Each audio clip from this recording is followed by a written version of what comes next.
négocier avec ces gens-là, avec tout ce monde-là à table, ça demande une préparation. Enfin, il y a des devoirs à faire, d'un côté comme de l'autre, j'imagine. Si je peux parler peut-être du côté au niveau syndical, les grands devoirs à faire, c'est surtout aussi le fait que quand on se rencontre pour appréhender une négociation, on sort d'un maraudage. En fait, là où on a maraudé les membres de part et d'autre. Donc, à ce moment-là, qu'est-ce que ça fait? On doit nécessairement mettre de côté nos bannières syndicales, dans le sens où on doit pas faire de politique à travers une négociation, c'est important. On doit vraiment s'assurer de faire une représentation adéquate des travailleurs avec leurs demandes. On doit se concerter ensemble, les 5 associations, et ça demande beaucoup de préparation parce que nous avons tous des cultures qui diffèrent, nous avons tous des structures qui diffèrent.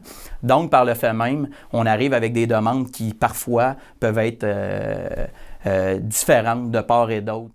Ça doit être difficile parce que ça laisse des traces, souvent, le maraudage ou une élection. Souvent, on n'aime pas notre concurrent nécessairement, mais on doit tenir compte de ses membres dans la façon dont on présente les choses au patron. L'importance du travail de concertation entre nous, c'est vraiment d'aller cibler ce qu'on pense qui va être le meilleur pour l'ensemble des salariés de l'industrie, soit les 175 000 travailleurs et travailleuses de l'industrie. Combien ça prend de temps mettre ça en place, votre concertation entre les différents syndicats là, avant d'arriver aux tables? Dans les faits, juste de s'asseoir ensemble pour choisir, parce qu'il y a toute une panoplie d'étapes à suivre. Là. Il faut vraiment comprendre que dans un premier temps, il faut choisir qui sera porte-parole aux tables. Dans quel secteur le sera-t-il? Ça, c'est les 5 qui décident ça ensemble.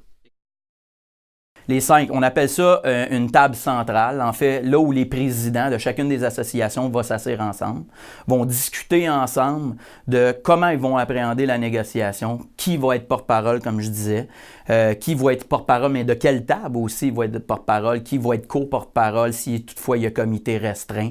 Bref, après ça, on va passer au peigne fin toutes les demandes de chacune des centrales. On va prioriser les demandes.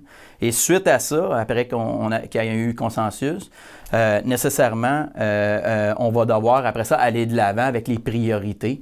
Et ça demande une grosse préparation juste au niveau de la part syndicale.